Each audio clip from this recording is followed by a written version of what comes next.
Everybody, so this video comes from a request by Rugal Vex. He makes a couple of great points about new players or even returning players, where it can be quite confusing about what to pull for, seeing as the game has changed a lot. So he says, can we have a video about what a new player should pull for? Because I'm a returning player that played from the start, and I have Mser, Fakal, Rawia, and SP Saphir from my first 30 pulls. When I want to pull the new legendary and start looking for videos on YouTube, I see some people suggest to save for 3 months because maybe there's a collaboration or a unit is broken, but that's not reasonable for a new player. I cannot use the same 5 units over and over, and for some missions in the Voyage momentum force me to build plus 12 units or more. And when I see a tier list, I see no epic or rare units. And so when a new player wants a legendary unit to pull for, they will get bored fast. I think people lost the fun in the game when they start following the CN version. No one wants to pull for anything anymore just because there is a broken unit in the CN version. So just suggest what is good now. And then when we as new players have a good roster, then we can start to save for like 3 months, and that's not fun for a new player and not good for the game because people will just leave the game. So yeah, you make some really good points here. It does kind of get like that. It's difficult for new players, especially when everybody's focusing on the meta and when they look at the CN version. I think it does kind of create a barrier for new players or even returning players, because you have two camps. You have the veteran players who've been playing for a while, and they understand the progression of the game, and so now they're planning for the future units that are going to come out and to build the most optimal teams. So they're much more in tune with what's going on, and also they understand their own teams better, versus the other camp of players who are the new players, or players who don't have that much knowledge of the current meta or even the future meta. And so they're in this awkward position where they're lost and they don't know what to do, what to pull for, and everybody's telling them what to pull for. But it's unreasonable to expect a new player like himself to save for now 3 months for a collaboration that's coming out later, because he needs units right now. He needs to clear the Voyage memento, because the Void Memento is asking him to build 12 units. So where is he gonna get his Breaker, his Defender, his Destroyer, etc. like that? What options does he have? Because he needs to pull for units now. He can't wait for 3 months. So yeah, I can understand your confusion and your frustration, but I'll try and answer your question just by providing you as a newer player the best possible information I can give you. And we can take a look at some free-to-play options as well, some units that are free in the game that maybe you can look at and use to have those 12 units to build, to complete the Voyage Memento with. We can look at some of the upcoming banners and maybe some suggestions on what you can pull for, like if you're starting a new account now, or if you're a new player with not so many units yet, we can look at some units that are maybe good for you to pull for now without having to think too far into the future, because you obviously need units now and you don't really have to obsess about what's the future meta. Why do I have to plan for 3 months ahead for some unit that may or may not come out in the future? And then as always, the community is always here to help new players. Just leave in the comments your questions and like what team you have and suggestions on what to pull for, or opinions about what team you're currently running. So I've got here my priority pull list, and most of this is like speculation on what's going to be the next banners coming out. So none of this is confirmed. Something that's confusing a lot of players, especially the new players, is going to be this: the collab has sort of thrown a wrench into the works now, and a lot of you have been asking me about the collab, especially since Camelot was coming out. I know some of you have been saying that you're going to be skipping Camelot and instead saving for the collab units, and you've been asking me for my thoughts on that. But we're just going to focus here first on the new players and just try to give the new players as much information to help them with their team building, their early team building as much as possible, considering the next banners that are coming out. A lot of the switching around. I just reordered all of these units. So we're currently at Camelot over here. He's the current banner right now. So if you're a new player and you're sort of in this area, like from Credenza, SP Samantha, Camelot, Iserine, if you're kind of here right now, then you have a lot of good options to start getting new units to build your team around, like right now, because obviously it's not realistic for you to just start planning and 3 months ahead now or 2 months ahead to start saving for new units. That being said, so we do have a confirmation of the Witcher 3 Wild Hunt collaboration that's going to be happening, and it says coming soon on this teaser, so it may be coming earlier than we expected. Some people saying December, some people saying November, but for a new player, if we're looking at what we have now, if you're starting around here, I think you have some really good options to start building your team around. So we had Samantha SP. If you're a new player, I know a few of you have gotten Samantha SP, you just started a new game. This is such a good character to start building your team around. And we're talking about the early game content here. She's going to be really good for you and for the bosses as well. And then Camelot as well. Camelot is like a cheat code, especially Camelot and Mser together. These two are cheat codes for new players. If you're considering the early content that you have to clear, if I was starting a new account, this is the one unit I would want to have. You'd be able to get yourself to level 60 very quickly within 2 months. Under 2 months, you'll be able to get there with Camelot. Camelot is like Rowea SP, but like a souped up version of that. So what I mean by that is Rowea SP has great movement, he has even better movement. Rowea SP can act again, he can act again even more. Rowea SP doesn't really have the damage. This guy's got a lot more damage than her. He's got a lot more tankiness than her. Even got leadership auras. Rowea SP has a knockback. His knockback is even better. So these units like Rowea SP and Camelot are very good for the early game because they're mobile. They can move all over the map. You can just very quickly clear those stages for you. And it's not a tough unit to pick up as a new player. It's not that complicated. You don't have to understand all of these mechanics. Even on auto, he'll do the business for you. And then Mser, she's also a cheat code in the early game in terms of she can help you beat very difficult stages. Tower of Conquest, you know, those hard stages for a new player, this is very good. Bosses as well, when you start getting to that level, you know, 60 bosses, the weapon trials and those things, then these two units, you have very, very good options. Even Samantha SP as a new player to start and helping you. I'm talking about the early game right now for a new player who's just beginning. Mser is a little bit more techy for a new player. You may have to study a little bit and figure out how to use her correctly. But especially these two units, you can just plug and play. Again, I'm not trying to tell you what to pull for or what not to pull for. Just trying to give you the most information about what these units do, so that you can make your own decision on what you want to do. So the good news for Rugal Vex is after Camelot was released, he did go for Camelot. I'm a return player, the one in the last video. I pulled for Camelot, I got Glory on the first 10, and then I got Camelot in the 20 pulls, and I still have 14k now. If you told me to save, I'm not complaining. So I'm happy for Rugal Vex, I'm happy he was able to get Camelot so quickly. It's a great unit to have on the early game, and he has plenty of time now, and he has a lot of pulls to plan what he's going to go for next as well. And so now if you do have Camelot, you now have the core of the Union, and so you can now build the Union teams around Camelot because of his leadership aura.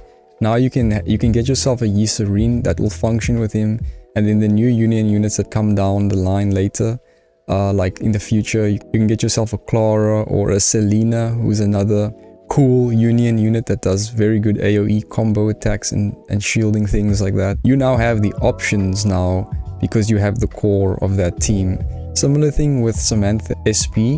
So Samantha SP is also a leader, but not for Papal. She's a leader for the aggression camp. For all aggression allies, she can be a leader for them. So you could use units. You don't have to. It's just the icing on the cake. You have some aggression units that you can run. If you have a Samantha SP as a new player as well, you got that option now. And with Camelot, he's the leader for the Union teams as well. Even Mser, she's also a leader for the Union team. She's got sort of an auxiliary leadership in her rank 11 skill for Union members, or just for all members as well. She increases their attack stats, damage over time, I think piercing damage as well. This is another unit that you can build your team around. Functions well with almost any team. And then Mser SP is going to be the core leader. Then she's the new Sword of Convallaria leader. So Mser SP over here, her leadership aura is not even in her skills, it's just built into her trait.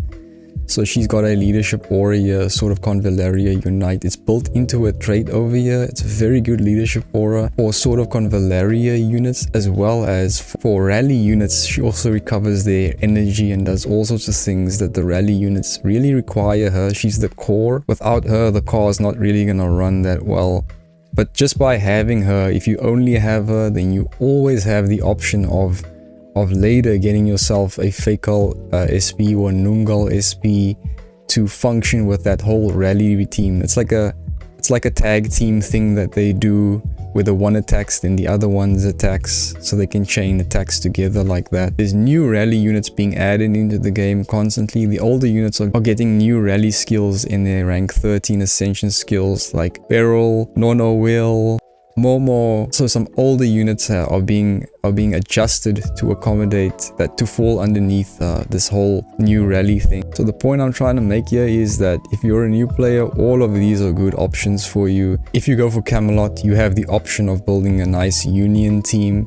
The union team is very fun, it's very strong, it's quite a plug-and-play team that runs very well on auto. Whereas if you go for the Mser, the Sword of Convallaria rally team, it's not a good team to run on auto, and it takes a little bit more skill to figure out how to play that team, and you have to kind of manually position your units correctly with Mser. That for me is the major difference between Camelot's team and Mser's team, especially if you're a new player. I can imagine it could be a little bit tricky.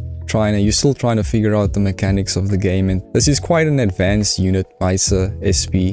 This unit is like built for older players who want the game to become more technical, more advanced. They want new mechanics. This unit is really introducing something fresh into the game. So it could be a little overwhelming for a new player starting out and then figuring out what is this rally command, rally response. Of course you can figure all of this out. I'm just saying that it's much less user-friendly than a unit like Camelot, where you can just run on auto, whereas this unit, it's going to take you a while longer to figure out. So that's another thing you need to consider when deciding between Mser or Camelot. And let me just talk a little bit about this collab that's going to be happening. So this is the range in the works. This is where things get confusing. This is why some of you are saying that you're going to be skipping units like Camelot. Maybe some of you are even going to try and skip Mser SP. There's a lot of talk going around that, are these units going to be super broken, or how strong are they going to be? It's just speculation at this point, right? We don't know until we know. We have to wait for information to come out before we can say anything about how strong these units are going to be. And even if they are strong, again, no unit is going to be immune. The meta is always changing. Even the developers don't know what the meta is going to be in the future. They just react to what the game's environment is, to how the players are playing the game. So yeah, they could be super strong. Maybe they're not super strong. What we do know though is if we go back to our previous collab units, so we had Marseille and Fallon, we also had Senshi, who was given to us for free. And the thing about these collab units, they were introduced into the game kind of how I expected them to be. They weren't units that were gonna break the game. I mean, you could argue that they're quite mid. I think that's harsh. I think they are kind of unique in what they do, although Marseille was quickly overtaken by Samantha SP, but she's still quite good. But they're kind of as strong as I thought they would be. The developers wouldn't introduce these temporary units, collab units, into their game if they're going to break the whole meta, because they're only temporary units and they're collab units, they're from the outside. So I kind of expected that the developers wouldn't take the risk to introduce units that can really upset the game state. Even Senshi was like an alternative version or a B-Tech Coco, because why would the developers introduce these foreign characters into the game if they could risk unbalancing the whole game and the whole banner that was being released around them? There was the Union banner being released around them. Why would they release these two units and make them so strong that nobody's going to be interested in the Union, in Camelot and in Rico, in all these units that were around them? They wouldn't upset the whole cart. So they were good units. Fallon had some unique things in there. They're good units. And these units aren't just created for us Sword of Convallaria players. The purpose of these collaboration units is for people who are not playing the game, people who watch the anime, to get them to come into Sword of Convallaria. It's not primarily made for us who are already playing the game. That's the whole point. They're trying to increase the player base, to increase the market for the game, the growth of the game. And it's the same thing with this Witcher collaboration, there's a big player base for the Witcher game, people who play the Witcher game, and they're trying to tap into that market. Get those players to come into Sword of Convallaria, number one. And so yeah, I don't think these units are gonna come in and completely break the game. We don't know for sure. Yeah, they could be broken, but I just don't think the developers would take the risk of introducing foreign characters into the game, release them around here, and then just break the whole element patch that's going to be releasing the new element patch, because these are permanent units in the game. If these units really are broken, then it will decrease the value of the new units that are going to be released in the element patch. A very good patch, very cool units. I don't think these units are going to be so broken that people lose interest in the Lucamars and the Shams and the Shanaz, all those really cool new units that are going to be coming out. Otherwise, we're just not going to be pulling for these units and they'll end up losing money because of the collaboration if they're super strong. That being said, the collaboration units have a whole unique value in that they're only limited time units. So once you miss them, you'll never be able to get them again. That's where they get their main value. And they obviously get their value in the fact that people love these characters if they love the Witcher game. But my personal guess is I think these units are gonna be stronger than Farlin and Marseille. So yeah, for new players, I think here's another good option for you. I don't think you have to skip everything now and then wait until these units come out to get them if you want to, because they are limited units. You're free to do whatever you want to. I think you got plenty of options. But to answer Rugelvek's question, yeah, I think you got a good Breaker unit here for that Voyage Memento. You got a good Seeker unit here. You got a good Watcher unit here. Let's now look at some of the free-to-play options as well. So you were asking for some free-to-play options and not just legendary units. What about some epic or rare units as well? So we do have Fakal here, who's a Watcher. If you want to get him to rank 12 and up to rank 12 and complete all of that Voyage Memento missions. He's an option for the Watchers. To be honest, if you're a new player, this unit has fallen way down on the meta. You shouldn't be investing too many resources in this. Just complete the resources you need if you want to use him as a Watcher to complete the Voyage Memento. Like, I'll leave a link to my account building video where I really don't recommend using Castalias as a new player. Just keep saving those Castalias as a new player until you understand the game state. You have a better understanding of what units are worth Castalias, because they're so rare. Even for us players who've been playing for over a year, some of us only have like 5 or some of us have none. It's very hard to save those. So don't be using Castalias on units like Fakal, the free-to-play units. Never use them, and non-legendaries never use a Castalia on them. You have to put in the research in epic and rare and common units on how to build them correctly, which skills to choose, because you can't afford to use Castalias on non-legendary units. Papal Guard is a very good option. I don't know why I thought Papal Guard was an epic unit, but he's a very good free-to-play option. Even I use him sometimes. We have the Tower of Adversity, where he's very good. Also for some bosses as well. This is a very good unit you can use as your defender on that Voyage Memento. You can build this guy up as your defender. He's got a good skill called Guard, where he will do assisting cover. He'll take damage for your allies. We got Rawia, obviously. I think she's, even for me right now, I think she's still great if you want to use her as your breaker unit. I did a guide way back on this unit with the following build. It's a very good build, even on auto, where like she just doesn't die. She constantly revives herself back up to full HP. You use this Feast Axe. It's going to give her like regen and things. And Cooling Powder you'll run on her so that she is immune to no healing, so that she can just make sure that she keeps healing herself. And then importantly is this Gibbous Moon. At the end of the turn, recovers 20% HP if the character is injured. So it's an incredible revive build. We go for the sword and the wand engraving. This should be a wand engraving. Very good build for her, where as a free-to-play player, this is a very good option for you to have a powerful breaker unit like this. So you could also run the following skills. You can use Gale Breach. This will give her damage, a main damage. You can run Toughness as well. She'll gain immunity to the effect of injured and dying. So she'll be immune to the effects of these states. She can still be injured, she can still go into the dying state, but she's immune to all those penalties. And then we run the Leadership Aura just to buff her up more. You can replace the leadership aura with another pint to give her even more regens. It's just a really unbeatable unit. Also the Sword of Convallaria aura that she has, she can be a good leader for Sword of Convallaria. For free to play, you have your Mser, you have your Fakal. Those units are going to benefit from her leadership aura as well. Here's another unit that's very good on free to player, or if you're running the early game. This guy is so good. Very fast. He's got incredible speed, 207. He moves first most of the time. He is quite mobile. He's got a couple of dashes in his kit and he does a lot of damage. Another good breaker option for you. In terms of skills that I would recommend if you want to build him correctly, this one is an instant dash where he also does damage. Very good for him.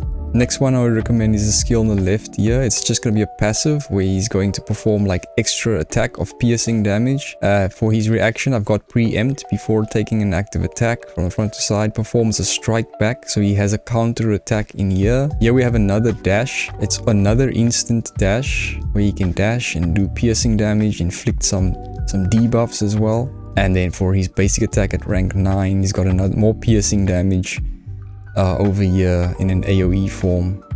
For free to play as a Seeker unit, I even love this unit now. Blade is a goat. He is so good. He stays alive so well with his dodges. I'm not going to do full guides on all these units, but if you do want to copy my build, this is like the dodge build for him. I've taken all the skills on the right basically. I haven't really chosen a skill here. I don't really use either of these skills. Again, another good tip for you, if you don't know what skill to choose, just don't take any skill, just leave it. You can always decide at a later date. See, I still haven't even chosen skills for him, because once you've decided on a non-legendary unit, once you've decided a skill, you can't go back. You can't go and use a Castalia to unlock the other skill. So if you're not sure of the skill, just leave it. Oh, another good free-to-play option. This guy will have you sorted for a while. Suppression. I even use him now. Sometimes. Very good unit. You want to do the defender path. Crimson Falcon is another good Seeker unit. I still like Blade more. Mser, if you want to have her as your defender, I don't know, for me suppression is still, I prefer suppression over Mser. Stinger is similar to Blade. Tempest is not too great. Another good watcher maybe could be Ballista for a ranged unit. Lightning for a Seeker unit is not too bad. A very good healer is Bitterwort. I would even run her now in my current team. She has such good healing. Nightingale is another good healer who does a lot of single target healing. She does more of AoE area healing. Nightingale does single target healing, but I think Bitterwort is one of the best healers in the game. Abyss is a good option for your destroyer. Strong debuffer, very fast, good against bosses to weaken the boss's attack so that the bosses doesn't just one-shot your allies. You can use her. Flare is an option for watchers, but is not that great. Another very good healer, I put her close to Bitterwort's level, maybe Bitterwort's a little bit above Angel. Very good healer. She's also got a very good aura that's going to increase magic defense by 30% for allies around her to survive against bosses. Lash is another good option for Destroyer if you want to build your Destroyer path around her on the Voyage Memento. She does piercing damage, very high value. These are also some good units. I don't have a lot of experience in them. This is a very good watcher unit because he has access to knockbacks. He can make icy tiles to slow down enemies in difficult missions like Tower of Conquest. His damage is alright, not too great, but mostly for that knockback that he does. This Papal Pikeman, not much to say there. Flame Sorceress is a decent destroyer. I still prefer Lash. I think Lash is the GOAT. And these units, not too interested in this guy. Outlaw Guard is another good defender that's good against bosses, or a defender. I don't know if these units are any good. Recruited Assassin is good for specific missions. Darken is another option for if you want to build a destroyer. I haven't actually built my Darken. I don't know what skills to build for him again, so I don't pick any skills because I'm not sure. I'll first have to do some research and then figure out which skills I want to run in Darkpin. But this is another good free-to-play option. Outlaw Assassin and Recruiter Assassin, these guys are good for cheesing certain missions. They have to be built in specific ways, so you need to see guides on that. Outlaw Archer is also another unit to cheese very difficult missions. Not interested in him, not interested really in these units, not really interested in these units down here. Stormbreaker is a strong breaker unit that can do some powerful damage. Looking at units that I think are good. Yeah, I think those are about my recommendations for free-to-play options. So yeah, as a new player, you got really good options with the debut units that are releasing. You got some really good options. I always recommend to stay away from Destined banners. These are the older units that are already in the game, and they're usually not up to the standards of the new units, especially like these two units. Yeah, it's Akombe and Nungal, for instance. They've fallen way behind, both of these units, and so we just don't have enough pools even for the debut units. So how are you gonna get to these Destined banners? This is easy for you. You can just skip most of these. Sometimes a very strong unit will be released in the Destined banner. If Samantha SP came in the Destined banner, or Inanna SP came in the Destined banner, those would be good options even now. But Destined banners are always risky because there's always a dud unit. You always have the risk of getting the unit you don't want. So just going back to the banner prediction over here again, order is probably going to change, so just keep that in mind. But if you're willing to go for Mser SP and learn those mechanics, the team play mechanics, you also have to be willing to invest units around Mser. She needs to function with other units around her. She can be played alone on her own. She does piercing damage and she has a good buffing skill for other allies. But I mean, if you really want to make the most of that team play mechanic, she does require a lot of investment. She's going to be needing some units that you build around her, like Feikal or Nungal, or some of the other older Sword of Convallaria units. Again, Momo, Nonowill, Beryl. Other units are also getting this rally command skills to accommodate her. So you must be willing to invest in all of those things, into learning that and to get the resources around this kind of team. If you're willing to do that, then Mser is another good option for you. If you just want plug and play, Camelot is a very good option for you. If you do go for SP Mser, you don't have to get Feikal and Nungal. That's a big investment to have to get all three of these units. Even if you just got Mser, I think later down the line you can always have the option of getting these two somewhere else, or getting other Sword of Convallaria units to function with Mser. But I wouldn't, for example, go for Feikal on his own or Nungal in his own. I wouldn't go for these units if I didn't have Mser SP. These guys on their own, without Mser, I am not too sure about that. They're gonna need Mser's leadership aura, and they're gonna need the energy restoration that she gives them to be, to be strong enough, I think. So I think these two, they really need Mser.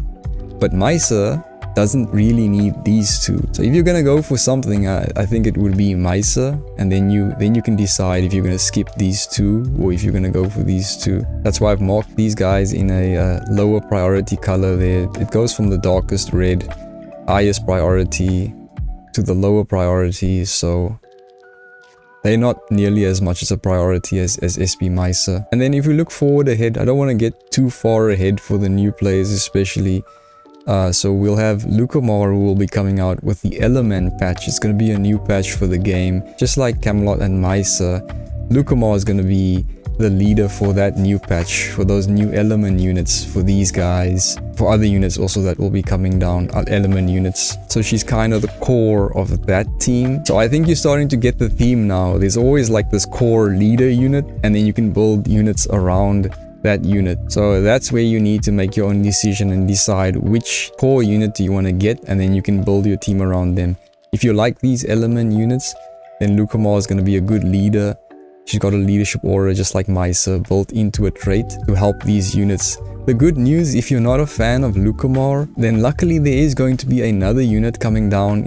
I'll cover him later in the Element camp, who's going to give you an alternative option to Lucamar, because Lucamar is a unit that provides these units with liberation stacks, which is an important new mechanic for these units. And luckily that liberation provision is not exclusive to her. There's another unit that's going to come who also provides liberation stacks to units, giving you another option so you don't absolutely have to run Lucamar in your Element team.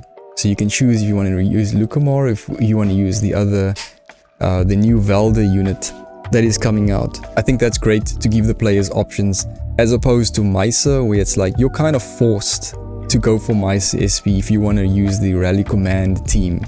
Without her, like, how do you use that team to its best? So yeah, I just tried my best to give you as much information as possible so that you can make your own decisions. I'm not gonna tell you what you have to pull for or what you should skip. I just hope to give you as much information so that you can decide what type of team you want to build, what units you want to go for, that you can build a team around. Like, you can build your Union team around this guy. You can build all sorts of Sword of Convallaria units around Mser. You have the option of the Collab units if you want unique units that are limited time units. Or you can go for, if you love the whole desert theme, you can go for element units as well if you want to save up and build these types of teams. But yeah, if you're a returning player or a new player, then feel free to ask questions in the comment section, and hopefully I can get back to you or somebody else as well. Let me know if there's anything else you want to cover, then I'll be glad to help you guys, especially the new players, to catch up or to have a better understanding, because I understand it can be quite